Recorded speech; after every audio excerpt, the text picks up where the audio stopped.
Hey guys, Ali Hussainy here from Local Knowledge and BD Outdoors. We're trying something new here today, and we're really stoked to bring this to you. Thanks to our friends at Costa, this is the first ever online webinar, if you want to call it that, that we put together. And Costa's made it possible for us to get a few heavy hitters in the swordfish game, some good friends of mine, Captain Duane Diego out of San Diego. What's up, Duane? Hi, guys. Thanks for having me. And Captain Rush Maltz, my boy down in the Florida Keys. How you guys doing?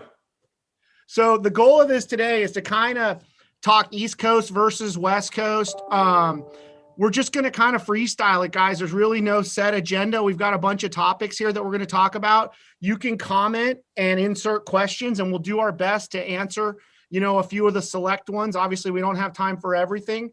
Again, Costa is the one who's responsible for putting this together. We all are Costa pros. We love our Costa glasses, and man, we're really stoked to be able to do this.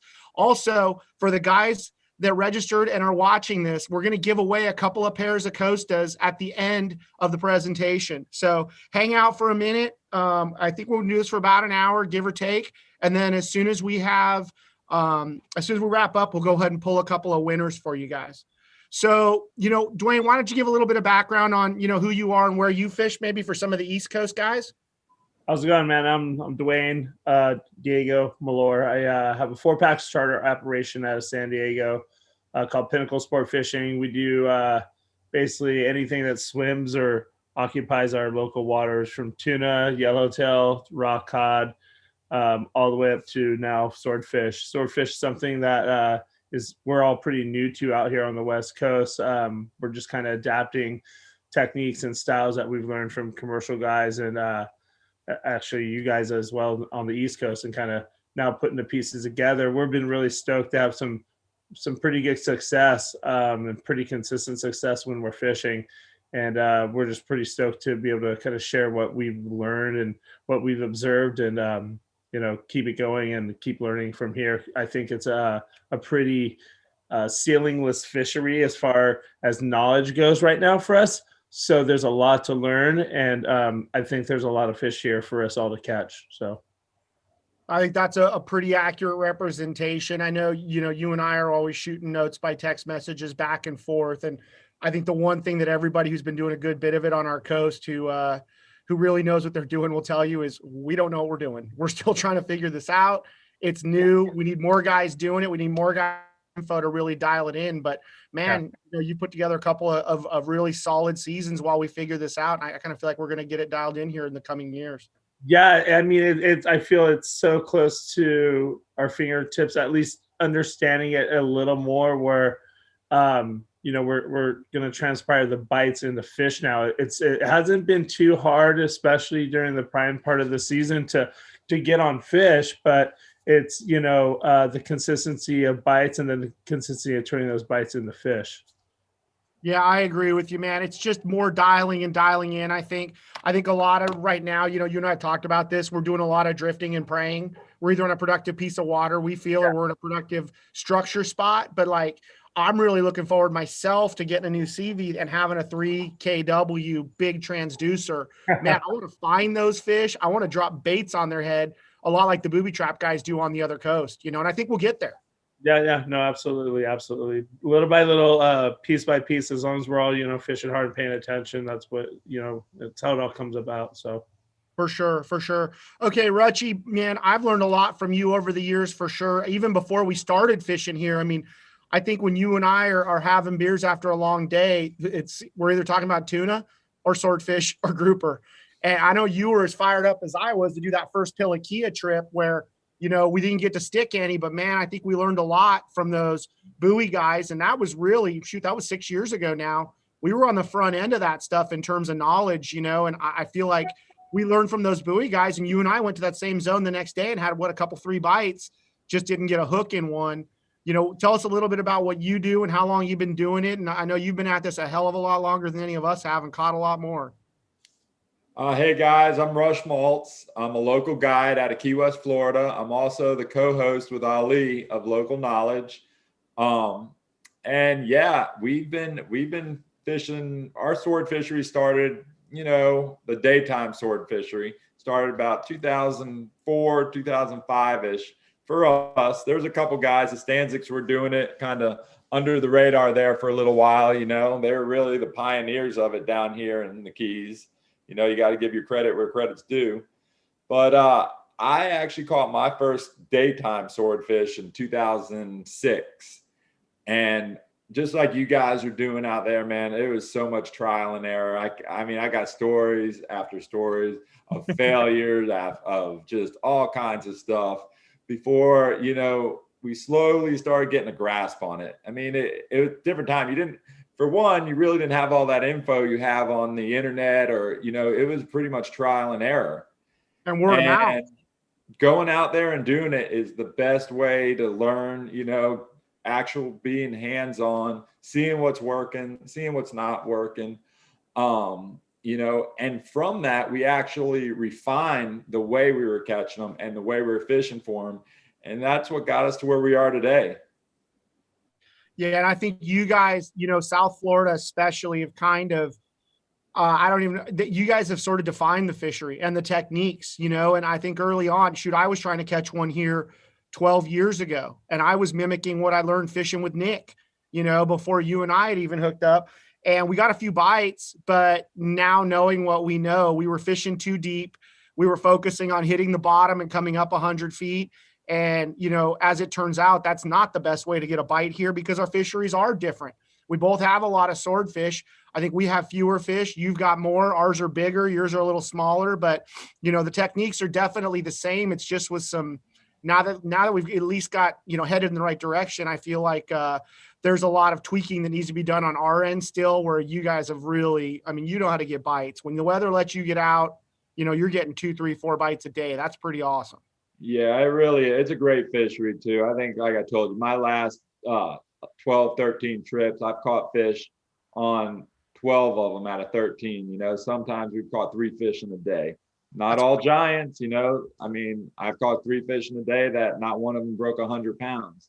And then other days, you go out and you catch your big ones. It's just putting your time in, it's just getting out there and doing it. And, day by day, slowly and slowly, you get more bites. The area you get the bites, you work off of that. And it's just putting your time in, man. It really is. And taking notes, seeing what works, and just talking to some of the guys and absorbing that information, just like we did with the Pelakia guys, going out there, talking to them, seeing the guys catch the fish. That immediately gives you confidence. You're in the right area. The fish are there. Yeah, totally. And I think, there's other emerging fisheries that were a little bit ahead of us in Southern California. Those guys in the Northeast, dude, they stumbled through it for a few years, and every fish was a big deal. And they kind of turned those knobs. You and I always talk about just tweak this a little, tweak that. Maybe it's depth, maybe it's the rig, whatever. But those boys are smashing them very consistently over there. So I don't think we're too far away, on our coast. And I think guys like Duane and his partner Cam and some of these other guys that are out there really doing it, I think we're all going to kind of figure out the path here and just refine it. I'm excited to see what sword fishing on the West Coast going to be like in 10 years, Duane. Yeah, I know. Like I said, there's no doubt there's a bit of volume here, and it's just like you said, tweaking the knobs, refining what we know, changing things that are making errors or that are costing us fish, and adjusting. And like I said, it's such a ceilingless fishery right now. It goes from rigging all the way to what you do for a bite, all the way, to where you're going to fish. So we're now starting to get the bites. We're now starting to catch a fish where before, like you guys were trying, before you had all the right guys out here, you're working with the right guys, giving it the best shot and not getting the bites. I think at that point, what it was timing. I think it was a little bit early or whatever. There's obviously, like I said, there's a peak season here. No and it's really, really relevant. We tried a few times early season this year. It didn't work out for us. We started trying again during, what we witnessed last year and what I know in the past few years with the buoy set gear guys, the peak season, and the bites started happening right away. So that was one little fine tune right there. Not saying that you can't go out and get a bite, I think there are holdover fish here. You got to look at the structure. You got to look at the feed. You got to look at everything, the big picture. There are fish here to catch year round, but there's also a time where it's hot, you know. I agree. Okay, so let's talk about that a little bit. What would you call the sword season here with, you know, a couple seasons under your belt? What do you think? I'm looking at, you know, really, really fall into a September, late September into December thing. I really am. You know, last year, September was really, really good for some of the buoy guys. You know, middle, late September. And then October, it was red hot, you know. Yep. You know, it got going, and it got going quick for all the guys that were giving a good, honest, hard to go.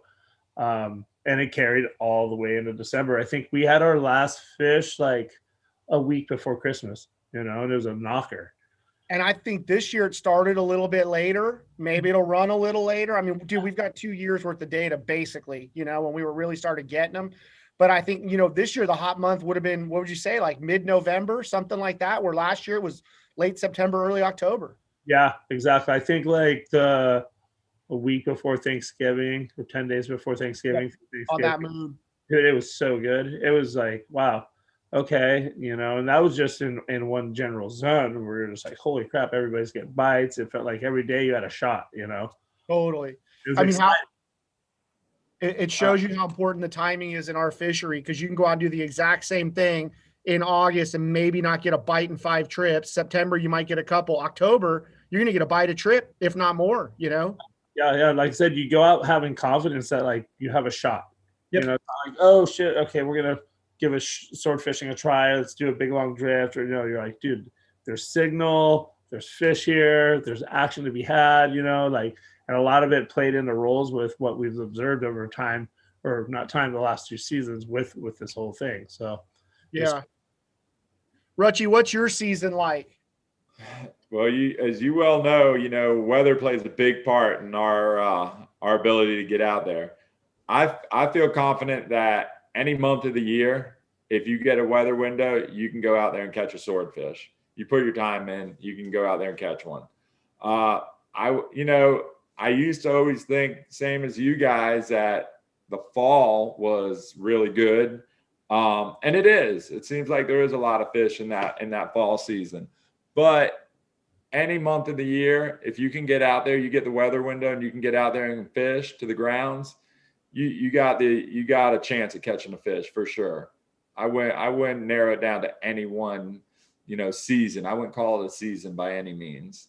Yeah. Okay. Yeah. And I think that's where you're different. I mean, I'm with Duane. I think you could catch a fish all year round. I went out this year and I think it was June, and I had some buddies that just wanted to learn it. And, you know, they brought the beer and I brought the gear, and we just went out to kind of work the kinks out way ahead of the season.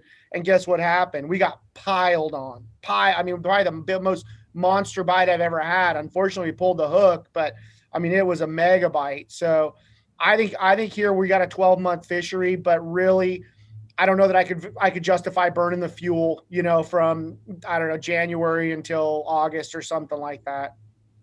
Now, do you guys notice that? I mean, since you guys aren't fishing on the bottom really, and you know, you got a lot less current, you're more straight up and down, will your fish pile on the bait, or is it more of that subtle bite like we're seeing too? Duane, you've seen more bites than me. What do you say?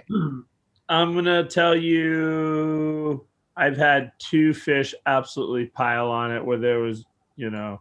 I can see that the way you guys are fishing. Yeah, we had to catch up with them, you know what I mean? They hit them with a flyer, and those things were in their bellies, you know, like, okay, where's the hook? Like put your foot on their head and like rip out their belly with the hook. 2. I'd say we put the hook and pulled on probably 30 plus. 2 Oh, really? 2 did that. So Okay. Wow. So you've had quite a bit of success out there. we've had a lot of bites. We put the hook in and pulled on quite a bit of fish. It's now become more of an issue for us, putting those hooks that we put in fish and fish on the boat, landing. We'll talk about that, I guess, in a little bit, but we struggled with that at first too. And then our success rate got a lot better.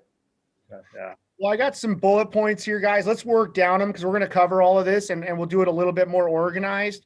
But the first thing that we want to talk about is baits. And I know what baits both of you guys like, and I think I know why.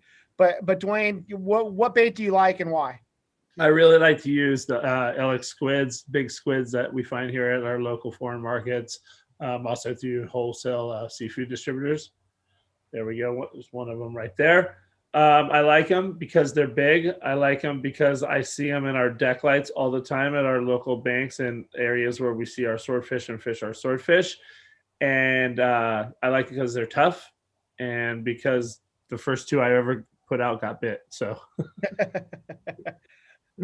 That's a pretty good reason. Now let's talk about the hook you got there. This is a bait you rigged, right? yeah, that's the bait I rigged. So you're sewing the head on. I can see the stitches there. And then you're using a circle hook at the top of the bait. Yes, I'm using a circle hook at the top of the bait. What I like to envision is that fish just eating the bait and swimming up with the weight, penetrating the hook through the fish's mouth, getting a solid hook set in its corner's mouth and playing the fish right and getting in rather than using a J hook and getting a foul hook. And that's, sure something we'll get to later, but there's a lot of different ways people want to rig these, but that's how I picture and would like to fight my swordfish that I hit. So that's how we rig it. That makes sense. So I'm doing basically the same thing you are, except I'm putting the hook through the tentacles. And then I'm using a piece of like bronze tubing and I jam that through the whole body of the squid. And then I run my leader up through it. And the reason I'm doing that is I've seen baits that get cut off when they go to bill whack them. And I just feel like it keeps me in the game longer if my leader's threaded through the bait, if he's going to whack it a few times. Now, like we keep saying, we don't know anything yet. It's kind of theory, but for me, that's sort of been our go-to. And then I was using a J hook for everything, and I've sort of switched that up on the buoy rod. I'm generally running 2 rods like you guys. I'm using a circle, and then on my rod that I've actually got off the tip where I can tease the fish or whatever, I'm using a J. Okay, got that. Yeah, and like I said, and that's smart because you can kind of put the J in play. You can wind into it and get you can get a hook in it more for sure. And especially with your hands on the reel. But my thing here with the rigging, going back to that, how you use the wire, the brass wire stuff or a copper wire. I like to put it up in the top of the mantle, and I sew it in up there as well. You can use a zip tie. You can use 2 zip ties just through the eye, then through the mantle, and out. You can poke through it. It's super easy, or you can make it all fancy and sew it in all proper. However you like to do it, but I like to do it up top because of old school bill fishing with jigs. I feel like if a billfish comes in and whacks it, and they don't get the bill or get the hook in or hit it or get it in them right there, then they might get stung. They might feel something's weird there with the hard whack on a soft bait, especially swordfish. They know what they're eating down there. So I do that. And, I've had bite sequences that went like 3 minutes, and they're down there and they finally get the hook and we get the fish and the bait is billed to shit, but they finally got the hook. I get stoked because I feel like, okay, there was nothing down there to bum them out and make them feel like they're going to get, it's danger or they get stung by a hook or whatever. That's just how I think, and again, learning curve, but it's worked for us. For sure. Yeah. We're learning on the job. And I think the best thing to do is just everybody try different stuff that everybody's got their own theories and, we got to compare notes and kind of dial this in. So you're putting a squid over the top, which we're doing as well. Seems to keep the bait from blowing out. And I like the idea of a glow in the dark squid down there. What about that hook? Do you mind sharing what kind of hook that is and what size? Yeah, that is a 14 odd offset circle hook, very heavy duty forged eye. It's a commercial long line hook that I got from a friend who was he was able to pick up a surplus of those through an old study that they didn't use them all. So that's what he's been using with his buoy gear, and it's been really good for him. And he gave me a handful of them, and they've been really good for me. Right on. Well, it looks similar to like a mustad, offset demon or something like that. I'm sure there's other substitutes. I think the thing you're going to look for in a hook like that, though, is you want something that's a circle with a longer shank so you can really rig that bait right. You know what I'm really looking at is the barb on it. Really? Yeah. That's a barb on that. I was looking at that too. It's a giant barb. Put that in your hand, try and get it back. That's what makes me happiest about that hook. That's a really solid point, especially with all the goofy stuff those fish like to do. Yep. I'll take any extra bit of purchase that I could get. That is a good idea. Okay, Rush. So what's your favorite bait, go-to bait, and why? Well, I love the squid. You know, we all started with squid. I love it. I love a squid.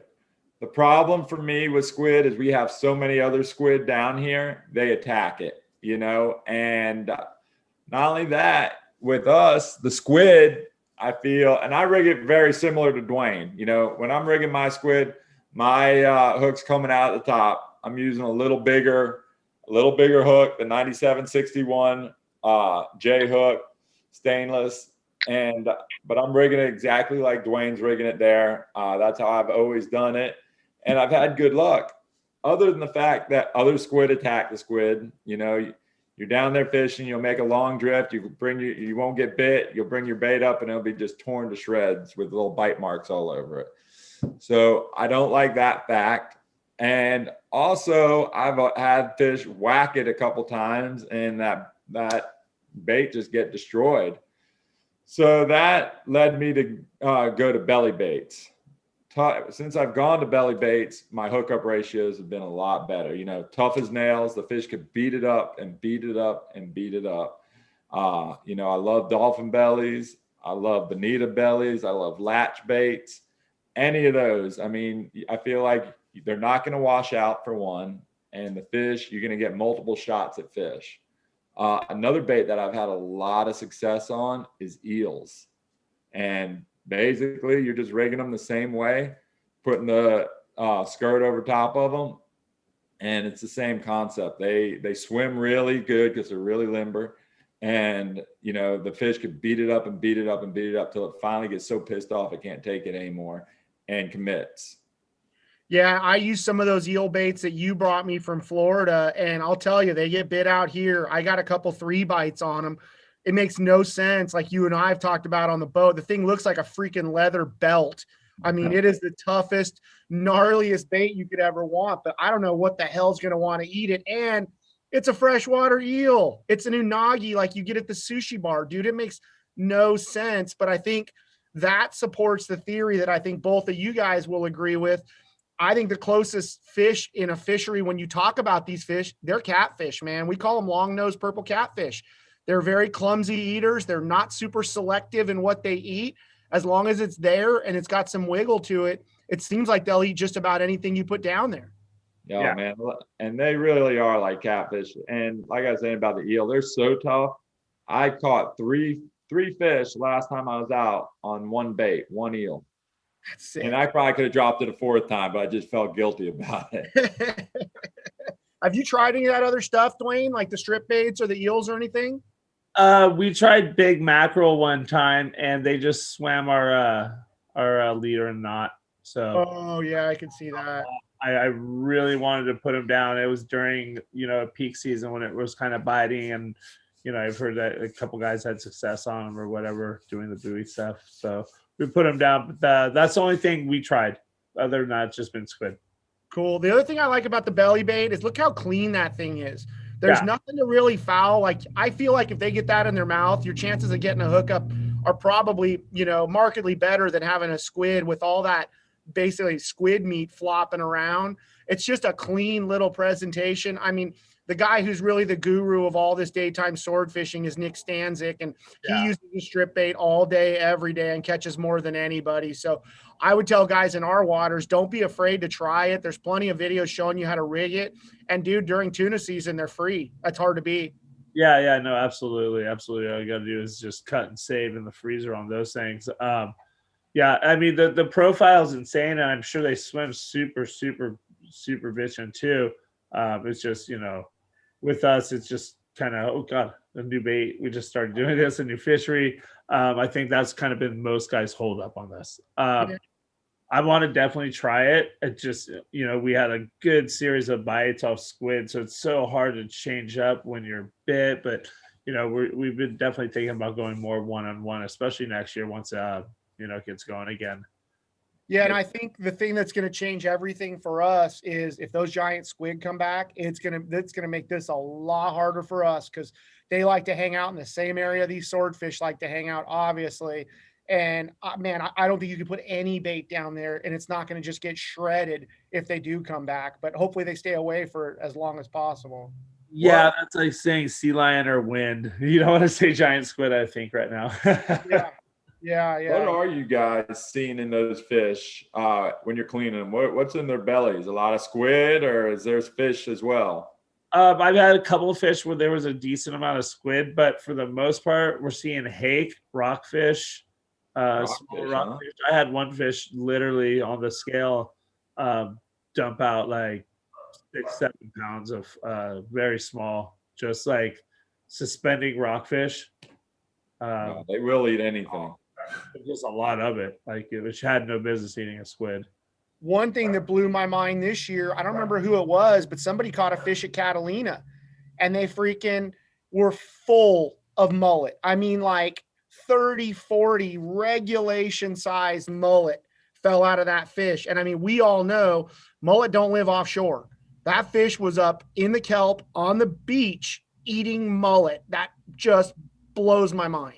Wow, that's really interesting. Again, well, that's the same thing with you've heard rumors. I believe Nick even caught one. I mean, every once in a while you hear somebody catching a swordfish here with a mangrove snapper in its stomach. Same thing, right? Yeah, I mean, we're a mangrove snapper. The closest you're going to see it's the reef, and a lot of them inshore and channels and stuff. Yeah, no, for sure. I don't think that I think that and I think we'd all agree it's the baddest fish in the ocean. And like, there's no fences. He's going to do whatever the hell he wants until someone stops him, and nobody's messing with a big old swordfish. That's for sure. Yeah. No, unless you're Mr. Mako. Yeah, exactly. Yeah. He's the only guy that's the only guy that the swordfish has to look out for. Duane, have you ever found one on the surface that got its motor chomped? No, I haven't, but I've heard stories. It doesn't surprise me at all. Yeah, I've seen pictures and stuff and videos where, guys come up on a swordfish that's got its tail chewed off and the Mako's circling them there trying to get a meal. And then, of course, the busby fishermen slide in and throw a gaff in it and get some free steaks. Yeah. I wouldn't say no. That's for sure. Yeah, for sure. Okay, so next bullet point is talking about like pre-trip planning. What are you looking at? Are you looking at SST charts? Are you obviously talking to guys? I mean, I'm a guy who likes information almost sometimes to my own detriment where I get too much information. But, what are you looking for, Duane, before you head out? I always look at SSTs always before anything. Before I talk to anybody the day before, I'm always eyeing something if I'm on land. Always looking for temperature breaks, chloro breaks. Those are going to bring in converging water masses, which is going to bring in bait, which is going to bring in fish. Then, obviously compare notes with anybody who's fished the day before, whether it's recreational, commercial, however you get your info, and kind of put it together. Fish do have tails. They do move. Sometimes they do come back, on a pattern.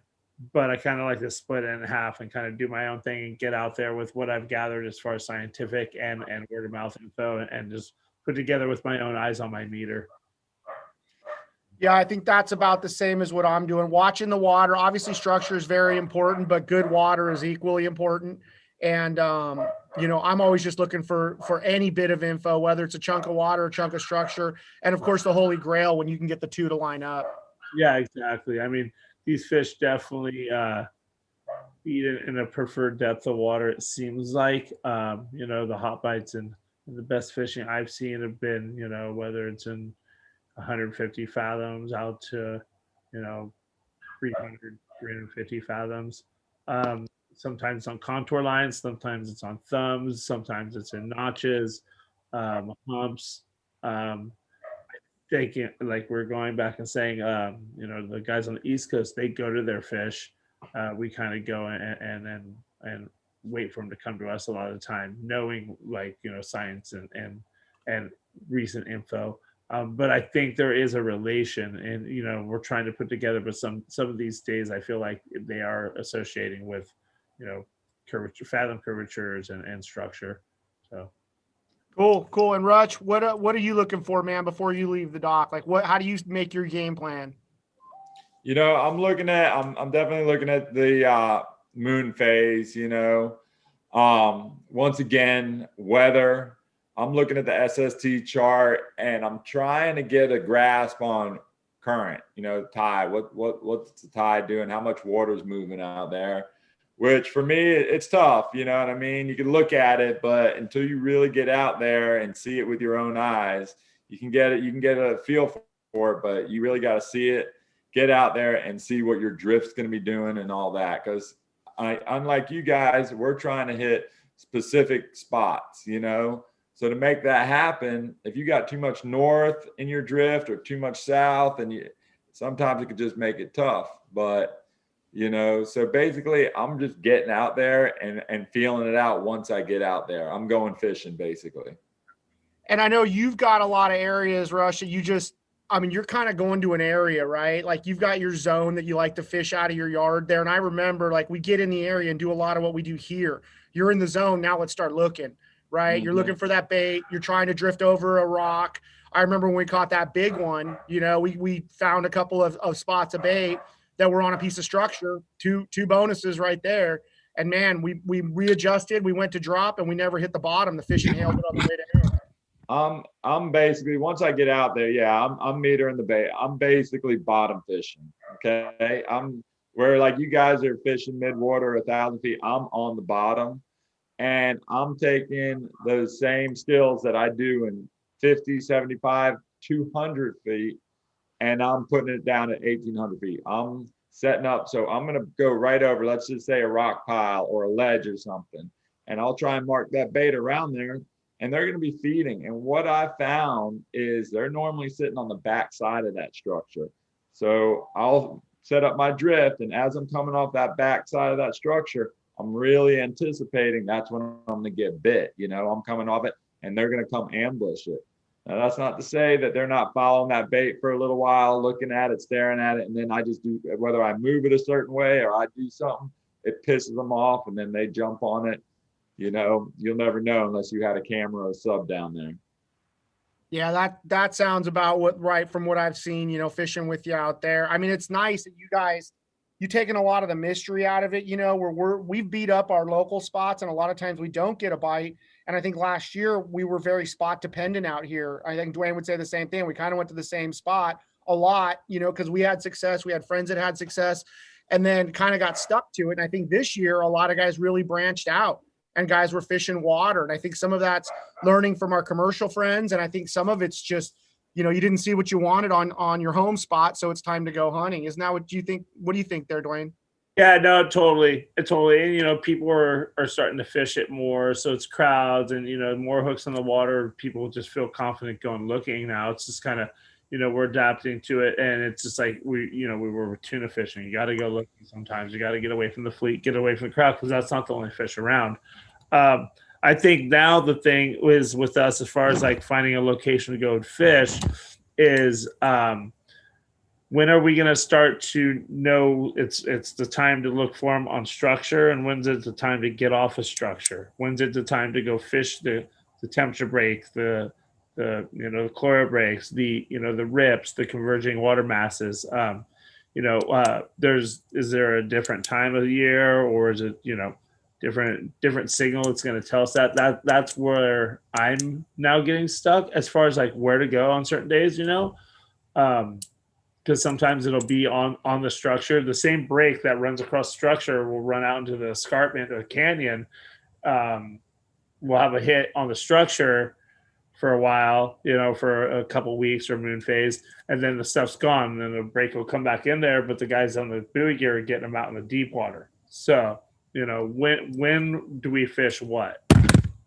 Yeah, I know. I'm really interested to learn more from the buoy guys. And if we get together and do this, I'd love to get a buoy guy in here just to kind of tell us what they're looking for. Because, obviously they're putting in more days than anybody, and they're seeing and learning stuff. I would assume at a much faster clip. But I've seen the same thing as you, running out tuna fishing and you're in the middle of nowhere and there's a buoy guy's got his whole set out there. You know, Well, what got him?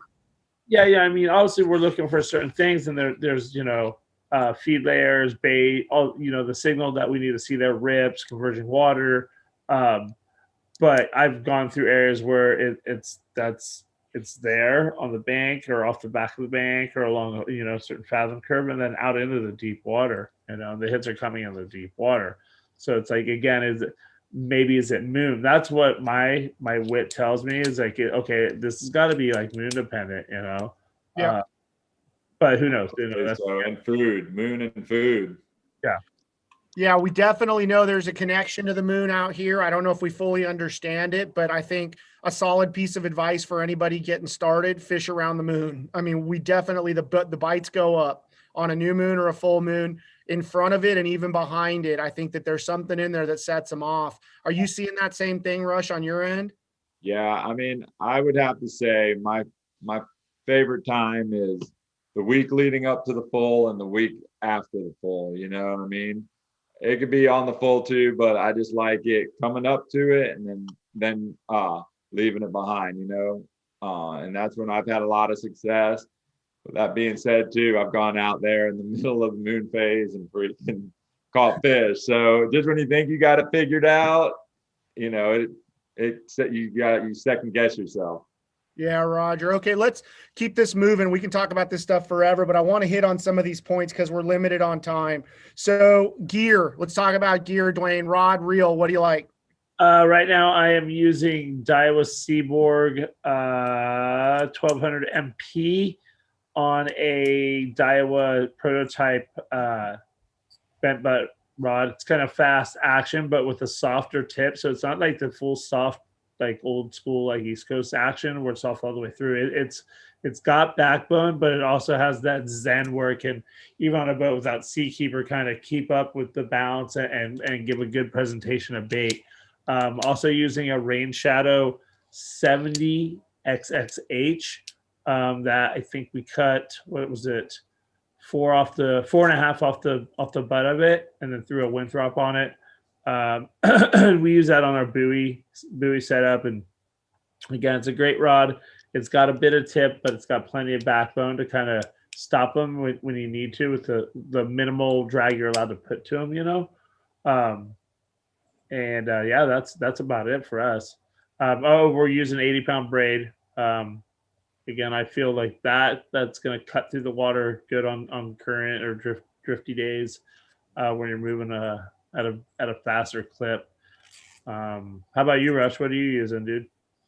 So I'm using a hooker, and I've gone back and forth between the 80 and the 50. And I always use the detachable because I'm running charters, I want to have that option for the people who do want to fight the fish. I want to be able to remove that motor, harness them in, and let them fight the fish.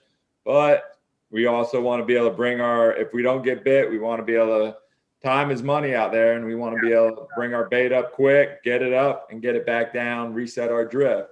Yeah. So I use a hooker 50, and I do have the level wind on it. They don't have the counter yet for the 50 that I'm using, but I'm sure that's coming real soon. And the thing I like about the 50 is it's not as heavy as the 80.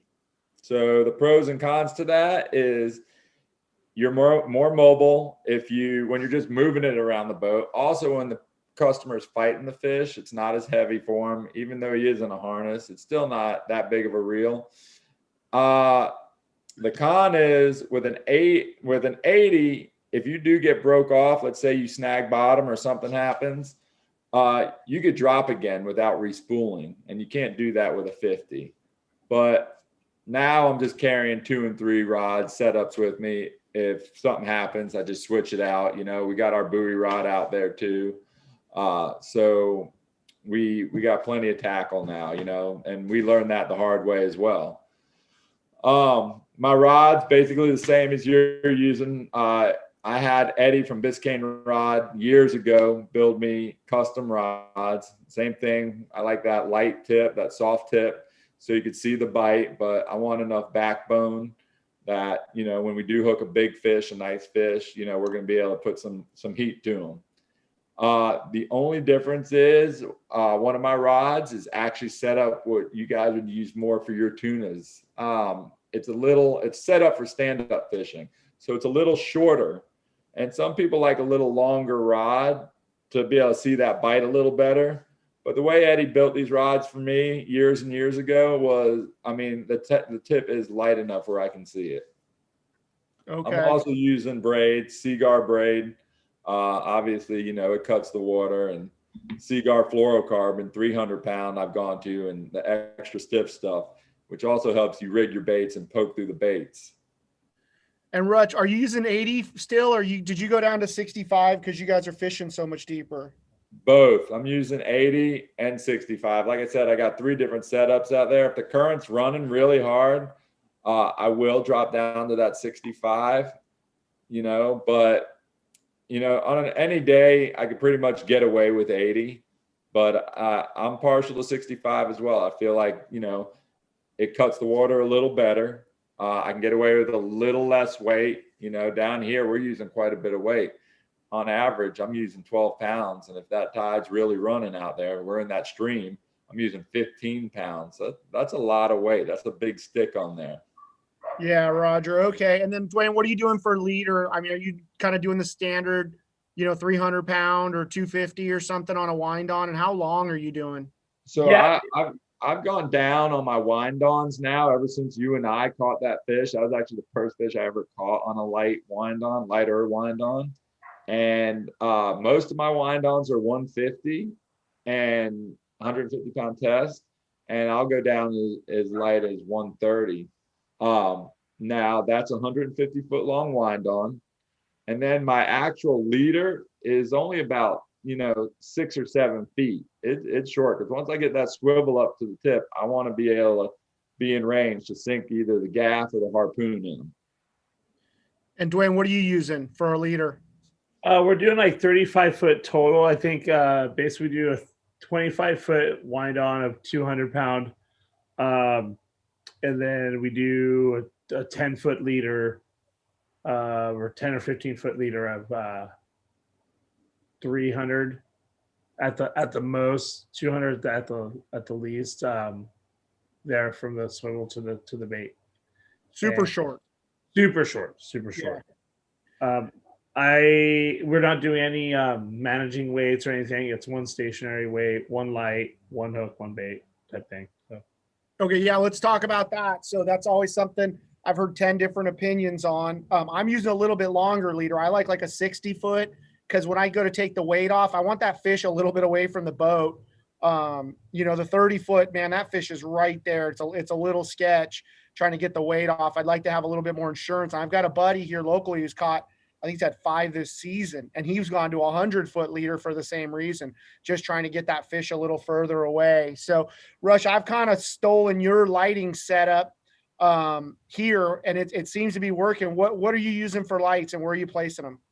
I'm just using those little tiny LP lights and the diamond. What's that? The diamond lights, right? The diamond, yep. And you see how we put them on with the little rubber bands, little rigging rubber bands, right above your swivel. I'll pretty much start my first one on my wind on about 6 feet from my swivel. Okay. And then the next one's only going to be about 6 feet away from that. And the way we rig them up, once that light hits the tip of the rod, that rubber band breaks and everything just slides down to the swivel. So it's real streamlined. We used to use the bigger ones, but once again, you're an 1,800 foot. You're trying to streamline everything as best you can so your bait doesn't get twisted up. So things are just laying straight down there and your bait swimming as good as it can swim. Yeah. So the more streamlined you can get things for us, the better.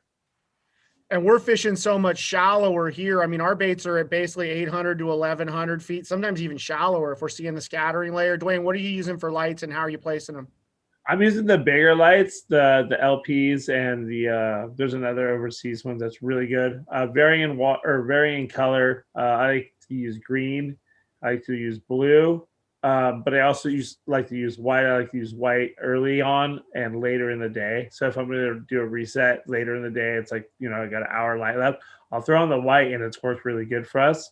And I'll typically fish those things, like I said, about 10 feet, 15 feet from the bait. Just a single bigger LP clip-on light with a long line clip or something? Exactly, yeah. And I just clip that onto a whip that we put on the line. And, it's kind of you got to be quick to get it off. And I kind of train the guys to do it. I can get it off really, really quick. It's not as streamlined as rushes, obviously, but it's worked for us again. And, I think the brighter, the better for us, just competing with the crowd that we have in SoCal so far. That's come to fish this fish. So Duane, a good trick for that. We used to do something like that when we were nighttime fishing, and the same thing. We used those bigger lights and we wanted to get them off as quick as possible. We started putting wax loops on the leader, and we would take those little heavier duty hair rubber bands. Yeah. Stick it through there. And once that light came up, you were able to literally grab the light instead of trying to unclip it and fight with the clip. Grab the light, take your scissors, cut the rubber band, and you were free. Oh, easy. Okay, cool. That's a great idea. Thank you for that suggestion. Because that's always kind of like a needle and pin situation when you get to that light. Yeah, between that and the weight, trying to unclip it, that's that moment where you just feel like that fish could do anything and go in one direction or the other. And you're trying to keep the boat in gear to keep everything as tight as possible, but still shit happens. Yeah, exactly. So. And often. Okay, so another question that I got for you guys is like, we're fishing very different depths. Rush's baits, he's fishing at 1,600, 1,800 feet. We're fishing at, call it 1,000 on average, 900 or something like that. How much weight are you using, Duane? It all depends on the weather and all depends on like the current. I think over on their side of the coast there, they fish in a little more current, and I think that's better condition for them. Here it seems to be that we're fishing more fair weather for these things. Anything over 15 knots, guys aren't really wanting to fish. You're moving really fast. With that said, when I do fish, I'll just kind of match it up to our drift. The least I'll fish is like 7. The most I'll fish, I think I have a 10.5 pound one. And then after that, if there's scope, then I have like a trigonometry formula on the isosceles triangle that kind of we multiply real depth by a certain number, and it tells us where it is by degree of the line. So, wow. Rush isn't quite that sophisticated over there. No, it's kind of is. We did let it rip. It's Pythagorean's theory, and it'll tell you if you measure the angle of your line going out, you can easily calculate exactly how far that is. It's how how you figure out the length of the missing side of the triangle.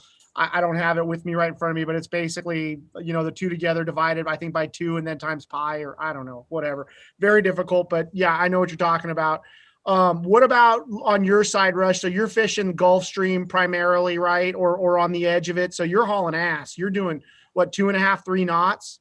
Yeah, there's days where we're smoking. Everybody thinks we got the boat and gear. Everybody thinks we're heading west, but we're actually going backwards. And I'm using anywhere on my tip rod. I'm using anywhere from, on a light current day, 10 pounds. On a heavy current day, 15 pounds. Damn. Now, obviously, on the buoy rod, it's sinking down a lot slower. I want that to drip back behind everything. So that's somewhere between 6 and 8 pounds. That's some serious lead. Serious lead. You don't want to drop it on your toe when you take it off. So I know where you're at, Rush. You're looking for flat, calm days just because your wind can be so nasty, and you combine that wind with the drift, you're not going to even get a bait down, right? You can. No, you can. And I've refined it a lot more now where I've been out there enough days, but it doesn't make it easy, especially fighting the fish and all that stuff, that rocking back and forth, trying to watch the tip. It's just, not comfortable. You and I, Duane, we could go out there, but with customers, for me, we want to pick a little nicer day. You know, they don't want to be out there getting killed and then trying to fight that big fish as well. So when it comes to the sword fishing trips, I try and pick nicer weather days. And what about you, Duane? You were saying earlier, anything over 15 knots, you're not going. I'm kind of the same thinking. I actually bought a drift sock this year to try and slow me down a little bit and fish some of those rough weather days. But to be honest, I just haven't put it out yet. I've been just choosing my spots and trying to pick a nice weather day. Yeah, if we have like our traditional just straight northwest wind, then I like 10 to 12, 13 to be the max for us. And that'll just you'll see the bank there where we usually fish, whether it's the ridge or the 9 or the 178 or the 302 or wherever have you, or even the 43. You kind of have just a down and in drift preferred along the contour edges that these fish dwell at and feed at. So you can fish up until I say like I said 11, 13 knots with 10 pounds of weight, and then you're going to be having a bit of scope. And, and if you have current with it, anywhere from a 1 to 2.5 knot drift. So I seem to find when I'm drifting that fast, I'm not getting the presentation I like. Again, I could probably be using heavier weights, but we're rocking a lot. There's a lot of wind chop. I'm just not getting the presentation I like. Sometimes I come up with loops in my leader from winding up and just at jumping. So, yeah, I think that's about our limit right there. Yeah, I do want to mess with that drift sock a little bit too, because I think it will extend the number of days that we can fish if we can really get it dialed in. And if nothing else, it keeps the boat pointed into the current, which is, a lot nicer sit. I'm super lucky. I've got that Seakeeper, which is and for sword fishing. I mean, it's the best thing ever. But getting your bow into it would I would think, would it really extend the days that we could fish? Yeah, absolutely. Absolutely. Hey, can we go back to the other SST image here? And let's just take a quick look at this and sort of talk about, I look at this thing right here and I see exactly where I want to go fish. Where do you want to fish, Duane? Yeah, I'm going to fish right there on the 138. Yep. And even down at the 182, there's that mixing water and you got some heavy current flow there. That looks like a good place to check out, wouldn't you say? Yeah. Anywhere there's a little edge, whether it's temperature, the chlorophyll, there's going to be converging waters, going to be water moving. There's going to be bait there, scientifically. But I tend to like to see these big, powerful, long breaks that have a lot to them. I kind of find that those seem to be more highways for both bait and fish. Yeah, same thing, we look for tuna fishing. I mean, a lot of that really applies. I think when we talk about these fish on our coast, they definitely orient to structure and then they absolutely orient to current edges. And when you get the two to line up, I mean, that's as close as you're going to get to really making your odds solid and having a best guess to go out and drop some baits. I think when those two line up, that's when we're seeing those banger days where all the boys are on the radio like, oh, we just got whacked, and you could have been there a week earlier and you couldn't buy a bite. Yeah, exactly. I see that there on the 138 there. That's what you guys are looking for, that hard edge, huh? Yeah. Exactly. Yep, I think your fish rush are hanging on the wall. We call it basically the continental shelf there. I think our fish yours are coming in because they're cruising that edge. And like you said, they're loading up on mutton snapper on the reef or mangies or, eating yellowtail or who knows what. And down deep, they're eating the shrimp on that edge. I think for us, we've got so much more water to cover. When we really do get this a lot more refined, I think we're going to be fishing current edges just as much as we're fishing structure. Yeah, I would agree. They're gonna go where the food is, and whether that water moves in over the structure or it's outside of it, that's where they're gonna be. Yeah. Okay. Well, let's keep this moving. Let's talk about stuff that we're looking for when we roll out to the spot. Like, I think any fisherman who's spent more than a couple of years on the water, life is always a good sign. Life is never a bad sign, right? If you roll out to your spot, whether that's a 9 Mile bank or the 14 or the 43, and you got whales and dolphins and birds and all that, even though, that's 1,000 feet above where you're going to present your bait, there's a reason why those fish are there. And the reason why those big mammals and other pieces of life are there is obviously food. Everybody likes to get to the refrigerator. Duane, what do you like to see on the surface? What gives you confidence and really makes you look extra hard at your meter or whatever? What I like to see on the surface is a lot of rips, scum line, current lines, converging water masses again, which again suck in bait and food. And then once I get into that zone, I like to try to find the biggest rip that I can find in that zone. So if you get in an area where there's a lot of finger rips, this and that, I try to find the biggest highway rip, and then get in there. And, the very next thing I need to find is like a DSL. I need to find that. I need to find a deep scatter layer, and I like to see it at least 100 fathoms, at least 600 feet at the very least. Preferred down to, 950, 150 fathoms, even into deeper than that. That's a good sign that there's life there, there's food there, there's a reason for these fish to be there, whether that DSL is plankton, whether it's hake, squid, whatever, that gives a reason for the predator fish to be there. Now, if you can get in an area where you're going to find a DSL and you're also going to find chunky bait balls, whether that's chovy, hake, squid again, where it's balled up. And yes, please. Oh man, there's one thing I've noticed as far as bites coming almost not guaranteed, but with insurance, you're insured they're going to come. And it's when it's like that, you're seeing the DSL and you're seeing the bait balls, and you're seeing it down at that depth, preferred depth again, 100 fathoms, 150 fathoms plus. That's right there. I'm stopping my boat, I'm getting my lines out, and I'm fishing. Now, can you guys explain to the guy, I've heard you guys talk about it, can you guys explain to the East Coast guys what the DSL is? Because that's probably a term they've never heard before. For us, DSL, it's a vast area of bait, and it's traveling at a certain depth, whether, in the evening it's shallower because of low light, or during the day it's deeper because it's a lot of light coming from the bottom. It needs less light. And it can be plankton, it could be hake, it could be squid, it could be, a variety of things, and it'll cover a vast area. You're usually going to find it around these breaks, around these shears, water shears, temperature shears, and that's just, it's almost telltale that there's fish in that zone. That's the life. And DSL, deep scattering layer, correct? It's exactly, deep scattered layer. Yeah. So the largest migration of animal life on Earth is not the wildebeest crossing the Sahara or any of that stuff. It happens every single night in our ocean. And that's where the deep scattering layer comes into play. The deep scattering layer is basically a band of life that can be 50 feet thick, and it can be as much as 300, 400 feet thick. And that stuff rises up at night to feed when the light goes away. And that's why we catch swordfish at night shallow. And then it goes back down to whatever depth Duane's talking about, 600, 900 feet, and hangs out there. And of course, those swordfish are a predator. They're swimming in that stuff. And that really was the key to unlocking our West Coast fishery, understanding that those fish were swimming in the DSL.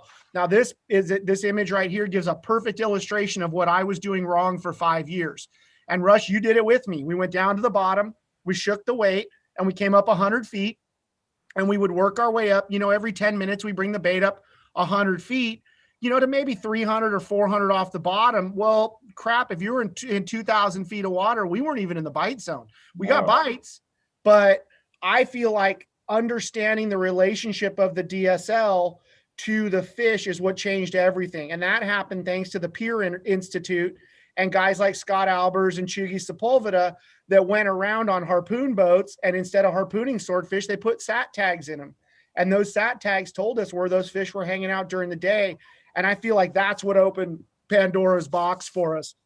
Yeah. The deep set guys proved it was true. And then all of us, weekend warriors or charter guys or whatever, kind of followed that up with success. And we've really, that was the big leap in my mind. No, I see that there. And let me ask you guys, so that's in about 600, 625.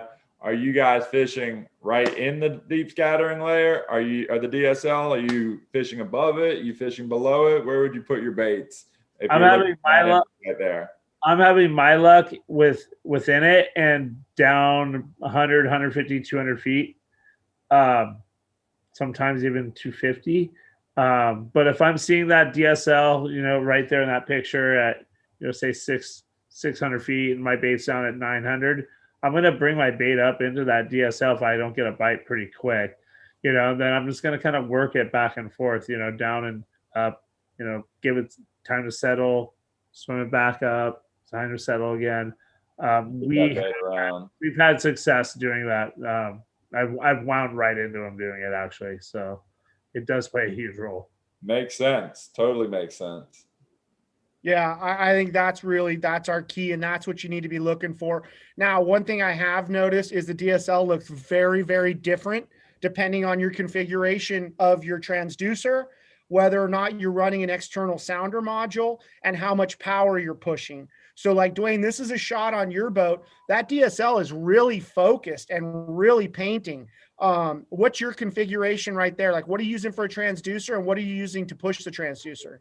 That's a Fruno Airmar collaboration transducer. I believe it's the D26 HID, and it's actually only a 1K transducer, but I have my TVG knocked up to about, I want to say like 55 or 57% right there. So it's really pinging off anything that it can bounce off of.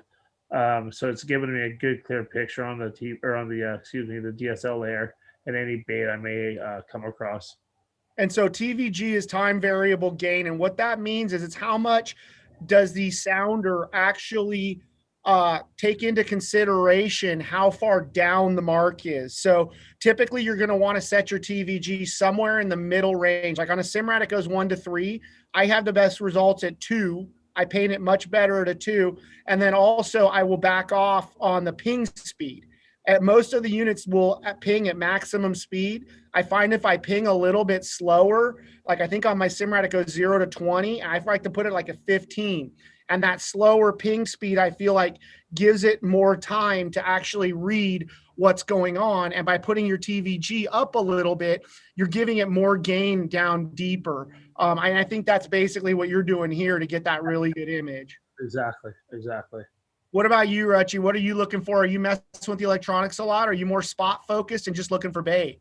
I am more spot focused. I don't see much in the way of what you guys call the DSL. We will see a little bit of thermocline. But my main thing is if I'm seeing bait, I'm seeing that squid, I feel very confident that there's going to be fish around it. Those fish are feeding. They're a big animal. They have to feed, and they rummage in the bottom. I mean, for us, we get those fish, their bills are all broke up, beat up. They root around in that mud and in those rocks and beat everything up down there.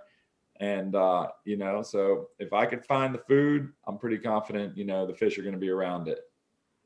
Same thing here, man. We find those rockfish in them, and rockfish only live in one place within 50 feet of the bottom or 100 feet. We know they're down there rooting around.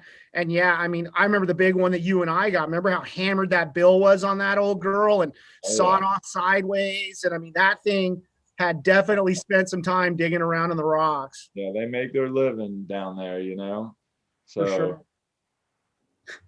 Okay, one more thing to touch on here is deploying the baits. I got a little bit different way of doing it, especially for my buoy rod. I kind of figure out where I want to drop, and then I'll circle back around a quarter mile, and I'll start letting my buoy rod go while I'm trolling up on the spot.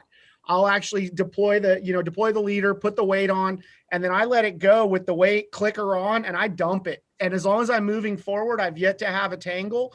And it makes me feel like as soon as I hit the spot I want, I got a bait right in there. And then I deploy the tip rod, immediately after while I'm drifting. What are you doing, Duane, to get your baits down, nice and clean without screwing up? And I know what we're doing is so much easier than what Rucci's doing there in Florida with that depth and that leader and all that. I mean, dude, it's a dance when we put a bait down in Florida. But what are you doing? I'm finding the drift I want to do along with the fathom line I want to drift along and the bait I want to fish through.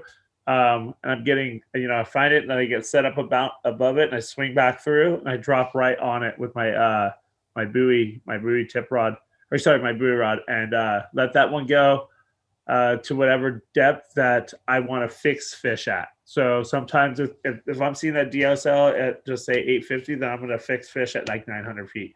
Yep. I let that thing out, and as soon as I get to a certain depth, I know that that thing's far enough away. I start letting out my tip rod as well, kind of in one sweep, and having it ready, and just drop that as well. Get the buoy out on the rubber band, swing the boat sideways, and begin our drift. It's a pretty easy process. We've streamlined it a lot, and we're able to get baits, I'd say, down within 7 to 8, 9 minutes. 2 rods, 2 baits down.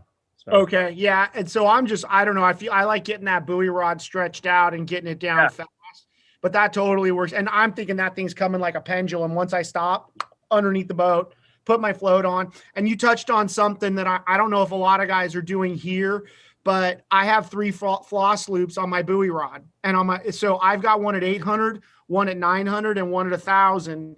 And I put those loops on super scientifically. I go to 800 feet of water, put a big ass weight on, chuck that over the side, tie a floss loop there, go to 900, and rinse and repeat. Now, Rushy's got a much more civilized solution to that, where he's actually splicing in a little section of braid that has got the loops on it, and then it's got heavy mono in the middle. And he's using that heavy mono to put his sinker on. A lot of the Florida guys are doing that. So they're peeling off 800 feet of line onto a yo-yo rig, which is like a big spool, or onto a line winder, cutting the braid, making a loop to looping in these sections. And if you're going to set that reel up long-term to be your buoy rod, I think that's really the way to go.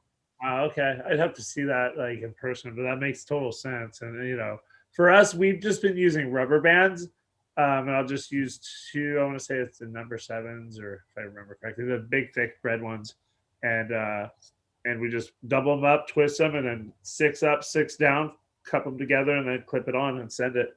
And that way I can put it wherever I want it. It's super foolproof. I don't have them break unless they sit in the sun.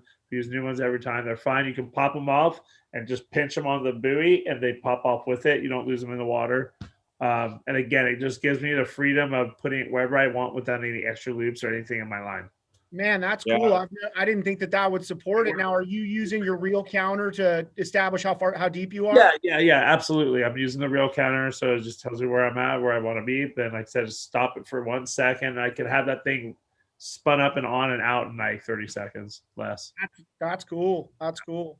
That makes sense for you guys, where you're fishing in different depths with your buoy rods and your rods all the time. We're trying to pretty much set ours, like I want mine 150 feet off the bottom, or hopefully I get that bite on my buoy rod as it's falling. You'll notice that sometimes too. Yeah. Once you get stopped, and because that's the one that goes out in the bait. We've had that before. It's like, we always say a lot of our bites come in the first like 5 to 10 minutes, and that's that buoy rod falling. That's the first one out, and it's always the buoy rod that's bit.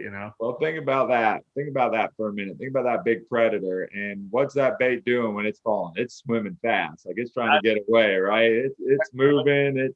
When you're actually drifting, it's kind of just there and doing the thing, but when it's falling with that weight, it's actually swimming fast. It looks really good. Yep, exactly. Presentation, absolutely killer. Yeah. Okay, I think we're all basically doing the same thing there. Just, everybody's got their own variation, and that's why it's good to get everybody together and talk like this. It's funny, you and I, Duane, when we went tuna fishing, we both caught a bunch of bluefin. You've caught truckloads, I've caught a good share, and we're like, wait, you do this? Oh, you do that? What? We're doing this, we're out chasing the same fish. We're getting the same result, but man, if you're not learning, you're not fishing. And there's guys that have seen it from a different light that are doing it better than you. And, some stuff I stole from you and you stole from me. And man, that's what makes you a better fisherman in my book. There's big picture, but then there's like small frames. You know what I mean? There's like one spot, and then there's little rocks and little edges of it. The A spot, the B spot. It's the same with what we do. Like there's little fine tuning and knobs, like you say, that you twist and turn to make things better. Totally. And you're constantly tweaking, on a daily basis and on the fly a lot. Hey, I need to do this today. The current's doing this today. You're constantly tweaking and doing things different. Yep. And that was the first couple of years Rush and I fished together, like whatever we were fishing for, we both done it on other sides of the world. And oh man, I can do this. Oh dude, that's sweet. Oh, that's how you set up on, like, we learned a lot. Him and I used to sit up till midnight, we had to be up early and we were drinking beers and comparing notes. And it was a lot of fun to learn and see how the other side does it. I think the guys in Florida think the guys out in California don't know what they're doing. And the guys in California think the guys in Florida don't know what they're doing. But when you get some guys that are actually open to it and you can sit down and crack a cold one, I mean, there's a lot to be learned from both coasts, a lot of good fishermen on both coasts for sure. Oh man, there's a lot. I mean, when I come over there, I'm mind blown by, just how passionate everybody is about the fisheries over there and how much they love it. It's really cool to see. Yeah. It's cool to see how different the notions, what you thought before you saw it firsthand versus what you saw. I thought I was going to go to Florida and get laughed off the water for being a California kook. And, more so the guys were asking me about, our fishery and how we do this and how we do that. And it's the same for me, man. I mean, Rush has cut the learning curve for me down in Florida to nothing. I'm lucky to fish with a guy like him where we can roll out and, be in a good spot and learning every day for sure. Yeah, we're both sides of our coast. We're all blessed with very, very special, unique fisheries, and like you're saying, we have a lot we can learn and pick up from each other, and the differences and nuances to these fisheries that we have that are so special. So it's really cool. Yeah, for sure. Okay, let's talk about once you get bit, and we have a little video of a reel just getting decimated here. The bites that you want. Duane, once you see a whack, what are you doing, or anything? By nature, with the circle hook rig, you want to wind into things, and that's what I thought at first. But it worked a few times for us, and then we missed a few fish, and then we missed a few more fish, and then we started missing more than we were catching. And what I learned with these things is they're gonna wolf it or they're not. And if you're gonna mess with them, you can disrupt their feeding pattern, what they're gonna do, and how they're looking at that bait. That's how I think of it now, per all the bites I've gotten. And I'm taking this because the best bites and the biggest woof bites I've had are all been on my buoy gear rod, where no one's touching it, no one's messing with it. It's coming back with the most amount of fish connected to it, with the least amount of bites getting. Does that make sense? Where we constantly effed with these rods when this is happening and been like, oh, we should have wound them on or dropped it back down, teased them on. Yeah, the bites will keep coming, but a lot of times they go away. Not to say we haven't got some, but going back to, again, the buoy gear guys that we learned this from, that I, kind of been taught from and meshed our what we're doing with their program is, dude, those things are sitting there. You know what I mean? And those fish, if they want it, they're going to eat it. And once they eat it, they're going to swim up a 7 to 10.5 pound sinker with a big circle hook connected into their mouth. And that circle hook's going to get them. And that's that. That's my theory on whining or not whining. I again, long story short, I let them eat it, dude. I remember you telling me you were turning your back, and if it was still there a minute later, then you'd start to fight it. Game on. Nuts. Because, we learned from the booby trap guys out here, and it's a lot like what Rush does, where, we had those guys out here to fish, and we hooked a few fish. Unfortunately, we didn't get one to the boat, but they take it away. And I think there's something to that on your tip rod. If he's sitting there whacking at it, I've seen it. I've seen it with Rush, where they get more pissed when you take that thing away from them and they come back.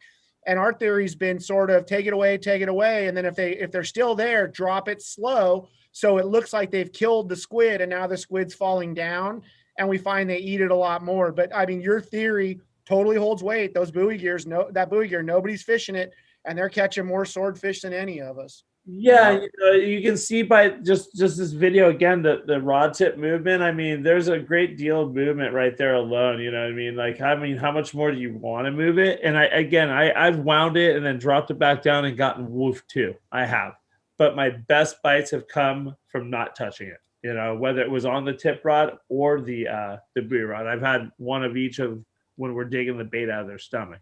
But I didn't touch the rod. So, and Duane, I've gone to that a little more myself, just letting that rod load up and stop moving it, because I had a little run there where I was moving it, and they weren't coming back. So I as well lately have just been leaving it there and letting them do nature run its course and let them just, finally hook themselves. And I'll tell you what, my hookup ratio since I started doing that has been a lot better. Yeah, I mean that's just us. Like, we don't have a ton of time under our belt with these things, but I just feel like if they want it, they're gonna get it. It's like any fish, you know what I mean? Like they're already in on it. They're not looking at it with a magnifying glass. They're there to eat or they're there not to eat.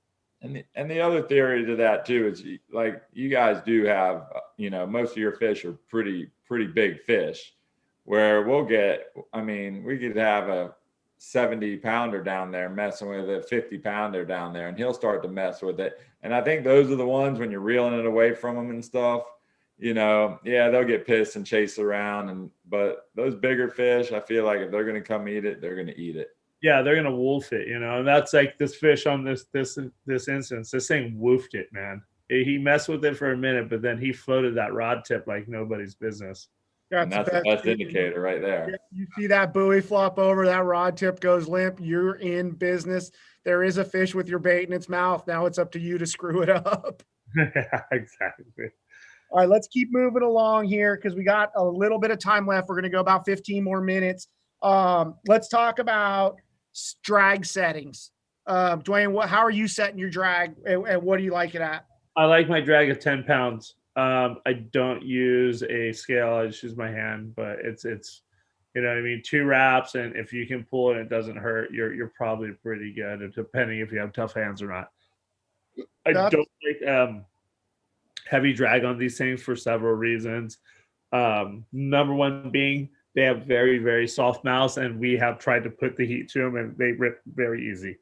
And you can almost, in West Coast guys' eyes, you can almost fight them like a big halibut. All right, Rush, I know your theory is a little bit different. I'm more lined up with you. What do you think? Well, my theory is, quite a bit different. And I'm with Duane too. I'm not putting the scale on it and getting that technical. I got pretty tough hands, but I'm putting a lot more drag on at strike. I want that drag set at strike, so it's not going to pull anything out, and it's going to set that hook. Now, once I'm fighting the fish, I will back the drag off. But I'm up there more in the 18 to 20 pound range, I believe, at strike. Yeah, I should have said that in mine. Yeah, we start a little heavier, but we're using star drag. Doesn't matter. We are starting heavier. We want to be able to, if we have to wind into a fish, it doesn't take drag. So we definitely want to bury a hook, but we back off really quick, like two clips or 3 clips back, and 10 pounds at the most for us pulling on them. Yeah, and I can't back off that much because remember, I already have a 15-pound lead on there. Yeah, and it's a huge leader too, right? Yep. Yeah. We got 150-foot wind on, and then our 6 and 7 foot main leaders. So we got a lot of drag out there, and we have twice as much line as you guys have out. Yeah. And I think one of the things too is I like a heavier drag, like 20 pounds or so, because everybody says they have a soft mouth, and that's true. The roof of their mouth is crazy soft. Like literally you could poke your finger and touch their brain if you get them to hold still for that long. It's so soft in there. But Rush, I bet you remember that big one we caught. I was trying to get the hook out for a souvenir. You get that thing in the corner of the mouth, like with a circle hook, dude, you might as well hook a leather Home Depot glove because that hook is not coming out. So I feel like if you're fishing circles primarily, and I think a lot of us are moving more and more to that, I think you can put the heat to them. And I think if you're going to pull it, I want to pull it early and get on to the next one, sort of like with tuna. I mean, I think with that circle hook, man, how much drag is on a buoy? 1,000 pounds, right? Yeah. They're not pulling any string at all. They're not sinking that buoy. It's all the drag in the world. It might as well be tied to a tree. And those guys are landing them all day, every day. But I think that's another one of those things where it's going to be a preference thing or whatever you have the most luck with. But I don't think it's crucial. Honestly, I think you could go heavy. I think you could go light. A good hook set's a good hook set, and you're going to catch something.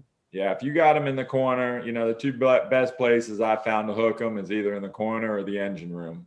You know, when they got it down the gullet and it's way down there in the belly. That's the best.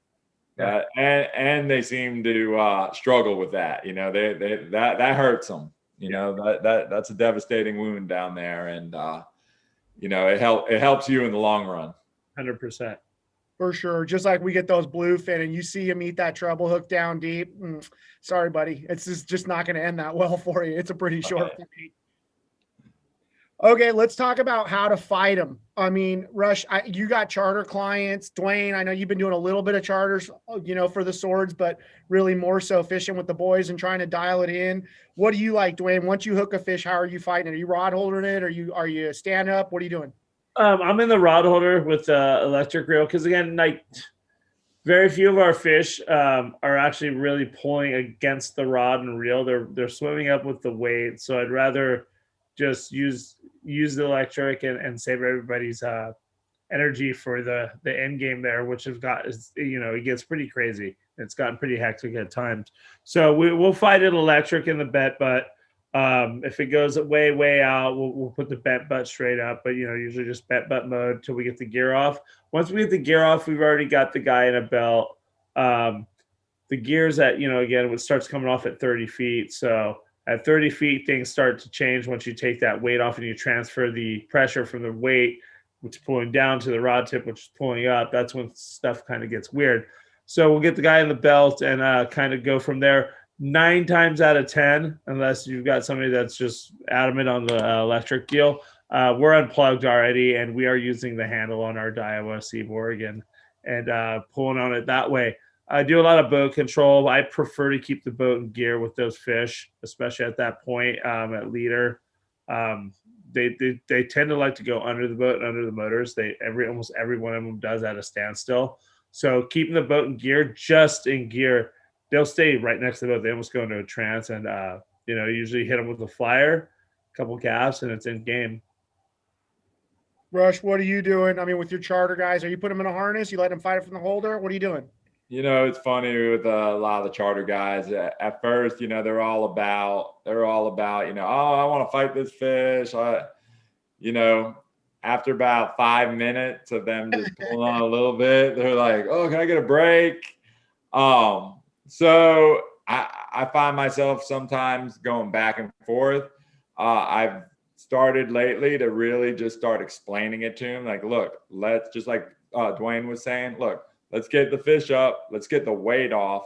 Then let me harness you in. And then, like Duane said, it gets crazy. Once you get that weight off and that weight transfers to the rod tip, that's when all hell breaks loose. And that fish starts darting around the surface or doing what he's going to do, or goes and settles back down. And you could be in for, depending on the size of the fish, you could be in for an hour, 2 hours, 5-hour fight. You know what I mean? So some people just want, you know, the excitement of catching the fish, and they'll fight the fish out of the rod holder the whole time. Other people want to fight it manually. And that's the beauty of the hooker, you know, electric. For me, the detachable, I can easily detach it and then reattach it real quick and let them go either way. Yeah. I mean, that's that picture, that one you and I caught, and that was 6 hours of pure hell in a harness. But one thing's for sure, once you take that weight off, shit gets weird really, really fast. I remember we got the weight off on that fish. He went straight down to what, like 600 or 700 feet, and was just being a dick and would not move. Man, that it's just we thought it was dead. Yeah, remember? We thought we were going to have to, we're like, oh, this thing's not doing anything. We're going to have to pull it up with the boat. Brought it up 100 feet past the thermocline, and we figured out it was very much alive. Yeah. I mean, so it's just trial and error, like, you know, and I like to keep, once that fish is getting, once I get to my wind on, especially, you know, that 150 foot, the boat is staying in gear, and I'm trying to keep everything straight as I can, everything panned out, because like Duane said, if that boat's sitting in neutral there, it will dart underneath the boat. It'll dart all over the place. I mean, you know, 1 minute it'll be on one side, next minute it'll be freaking 200 yards on the opposite side, you know? So you got to be ready to move the boat around. You got to keep it away from the motors. A lot of maneuvering going on. For us to have landed that fish, as you and I on the boat's a pretty epic feat.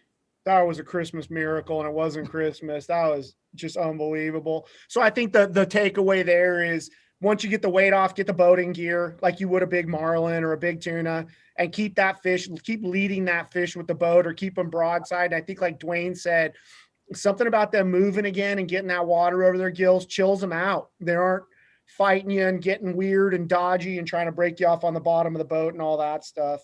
Yeah, keep them on a leash. Keep them on a leash. Yeah, totally. Okay, we're running short on time here, guys. The last thing I want to touch on is, let's talk for a minute about Endgame. You got that fish up to the boat, and I think we all know they'll come to the boat sometimes in the first 10 minutes of the fight just to check you out and try to kill you instead of you killing them, which it's a pissed off animal, man. But once you got that fish, he's kind of tired and he's starting to cooperate a little bit. You get him close to the boat. Let's say that last 20 or 30 feet. What are you doing, Duane? Boats and gear, right? What else? Yeah, we got a leader, man, and we're doing non-wrap, just by finger, pull leader, not to pull the hook on a soft mouth, and then hitting him with a flyer, hitting him really good. And you want to hit him right in his gill plate, preferably under his vertebra and back through. It's a pretty easy spot to hit with these things. It's pretty big, and hold on, let him do his thing on the flyer, and then hit him with a couple gaffs and tail rope, and that's it. It's pretty easy. We can't do the dart here. I know, Rush, that's what you guys are doing, right? Oh yeah, that's my favorite part. So yeah. No, that dart, man, is deadly. And if you watch that video we played before the session here, I don't know how the hell Rush got a dart in that thing 20 feet down. That might have been the single luckiest moment of all the days we fished together. But dude, I don't know how I did it either. And I'll tell you a million times, I'd rather be lucky than good any day, especially when it came to that one. Heck of but like for us, we're just trying to, now when I'm doing swordfish trips, a lot of times I'll take a mate. I used to do it all by myself, and it just gets too crazy. And somebody's driving the boat, and you say you're leader in the fish. We started off years and years ago. We were leader in the fish up as well, but we just came up with, that short shot of leader, 6 foot. You reel that swivel right to the tip as close as you can. Yeah. And when he's in range, take your shot and don't hit the line. Yeah, that makes sense. We're going to definitely be shortening up our leaders and making an adjustment there. Yeah, that we used to use 20-foot leaders. You want to talk about some leadering going on? It was wild on 3-way swivels. Yeah, we're 15, now we're 10, and we're able to hit them at 10. But I think we're going to shorten it to 7. Yeah, I don't think it matters. We're like 6-7 feet when we rigged the bait. Even if I bought a couple of those pre-rigged bait masters the other day, they had like a 30-foot leader. I don't want that, man. Just like those tunas, we want to wind them to the tip and then stick them right next to the boat as much as possible. Yeah, that's too much to go wrong out there. Yep. We're learning that. Okay, guys, I think we've kind of covered everything. I think we touched on all the topics. I mean, I'm super stoked. This was fun. We definitely need to do it again. We got a couple of winners here to announce. Tim Pebbles or Peebles, you're about to get some free Costas. And Chad Beaudry, you're going to get some free Costas as well. I'd like to thank Costa again for making this all possible. I think you're going to see more of these in the future if you guys like it. Let us know in the comments. Talk to us on social media. Talk to us on the forums on BD, but let us know what you guys thought of this. We're always open for improvements, what we could do better, what you'd like to see, what we didn't touch on. And I'd like to make this a more regular thing. And, let's wheel in some guys that are out there doing it and trying to share some of this info, especially on our coast when we talk about swords. I mean, dude, we got to work together to figure this thing out because we're just in the infancy. This is brand new. Yeah. This is like Rush back in 2000 trying to figure out how to catch one at night. I mean, there's just so much to be learned. And I want to thank Duane. I know you're a busy dude. Thanks so much, man, for making the time. It's awesome. Of course. Thank you for having me. Rutchy boy, I'm going to see you here in a couple of days. We're going to go do a little California fishing. Thank you for your time. I can't wait. Man, good stuff. Good stuff. Thank you boys so much. And thank you guys all for tuning in. We look forward to hearing from you. And man, I hope we made it a little easier for you to catch your first swordfish.